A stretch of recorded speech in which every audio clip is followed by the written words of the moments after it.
This is El Salvador, located in Central America, the world's most dangerous country. So dangerous that today, only 8 to 9 years ago, it was called the world's murder capital. Because here, every day, on average, 16 to 20 people were murdered. Between 2014 and 2017, the situation was so bad that in the gang wars, about 20,000 people were killed, and 20% of the population had to leave the country and run. But in the last 4 years, the world's most dangerous country is now on the list of the safest countries in the world, where the crime rate is now even lower than that of America. El Salvador is the smallest country in Central America, but geopolitically, it is a very important country. And the reason for this is its location. El Salvador is located in the south of Mexico, between Guatemala and Honduras. And because of the coastline with the Pacific Ocean, means if the government destabilizes here, then the gangs here will be a big trading choke point of the world, can also damage the Panama Canal. And that's why America has always had a lot of interest in El Salvador. The relations between these two countries are so close that in 2003, when America attacked Iraq, El Salvador was the only country in Latin America that joined America's coalition forces. Apart from this, all of El Salvador's airports can be used by the American military at any time, and most of the American military and anti-narcotics missions.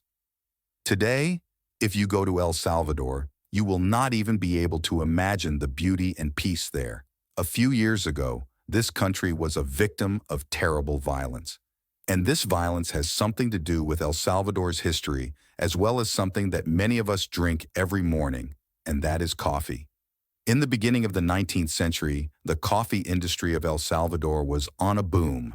At that time, El Salvador was under the control of the Spanish Empire, and this coffee industry made up 95% of its GDP. But a very big problem was that 77% of El Salvador's agricultural land was under the control of 1% of the people, because of which income inequality was very high. Only 14 families were controlling the entire El Salvador, which only made all the laws for its benefit. In 1821, El Salvador was freed from Spanish rule, but for the next few years, the same families kept controlling El Salvador. From the 1930s to the 1970s, there was a military dictatorship in El Salvador, and it kept introducing land reforms that were beneficial for these 14 families. As a result, people began to hate the government. This hatred grew so much that a great civil war began between the government and the far left and far right political wings, which continued until 1992 and killed 65,000 people. He kept backing the Salvadoran government with his finances and weapons. About 500,000 people left El Salvador and fled to different South American countries, and many people came here to the American city of Los Angeles, which was already the center point of the gang wars at that time. These gangs started targeting the new people of El Salvador, in response to which the people of El Salvador gathered and made their community, which later became famous as the MS-13 gang. This community, which was created to protect their family, had now become a gang of hardcore criminals, which was now spreading crime even in American cities. When the Civil War ended in 1992, America began to arrest these gang members and deport them back to El Salvador. After the Civil War, El Salvador's economy and institutions were completely destroyed, and these gangs began to take advantage of this situation. The deported gang members still had contacts with the criminals in America, and while using them, these gangs started smuggling weapons from America. And through these weapons, he began to increase his influence in El Salvador. These gangs would forcefully steal from businesses and shopkeepers. Whoever refused or tried to inform the police, he would be killed. Between 2000 and 2011, Salvador was completely under the control of gangs. The government was completely helpless, and a lot of fear had spread among the common people. El Salvador's jails were full of these gang members, but still, there was no difference. The situation was getting worse. People were also afraid of sending their children to school for fear of being kidnapped. El Salvadorans were trying to go to America legally and illegally, and seeing the flow of so many immigrants, the American administration was also worried. sent a message to the Salvadoran government to take strict action against these gangs. However, it seemed that the Salvadoran government was also afraid of these gangs.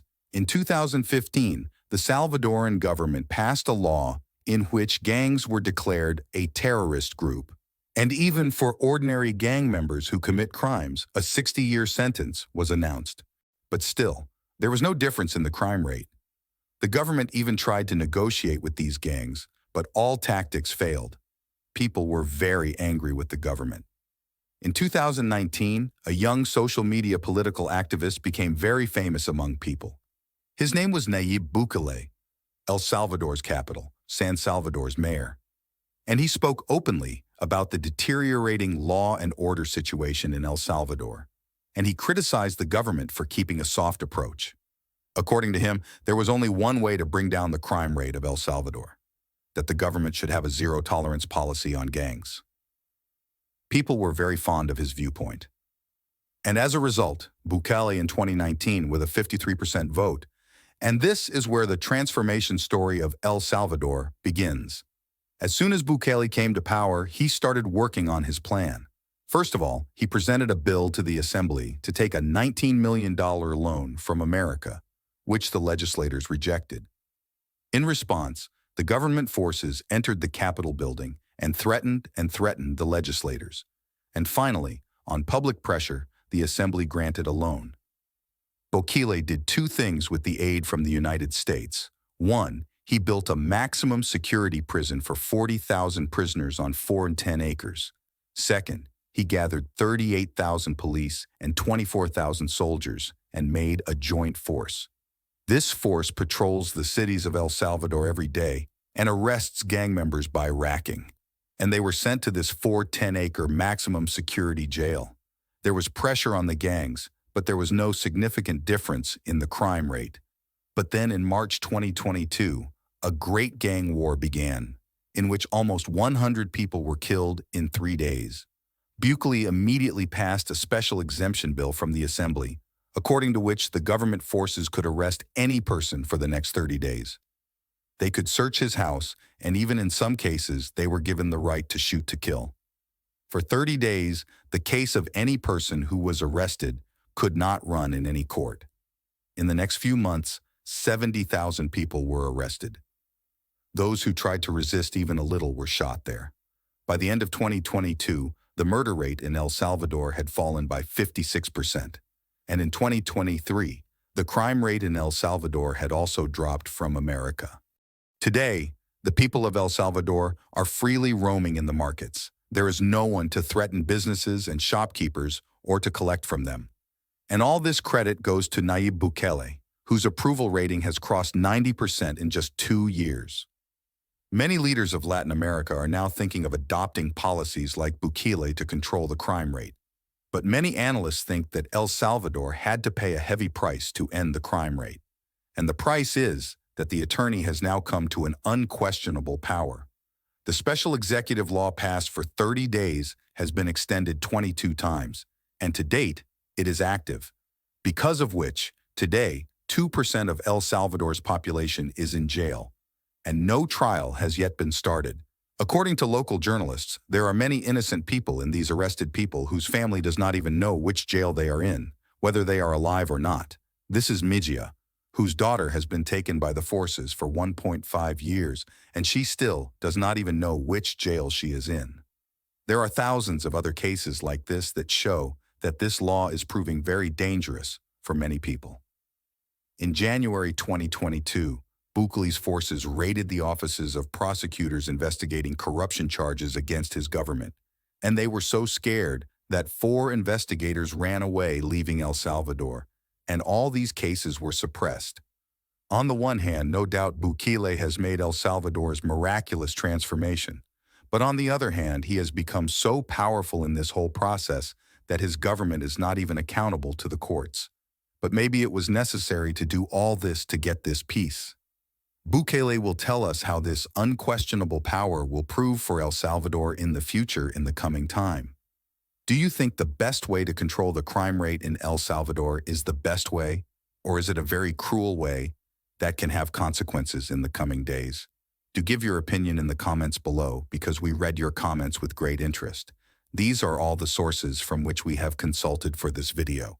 If you liked the video, then do like it and subscribe to the channel. See you in the next video. Take care of yourself.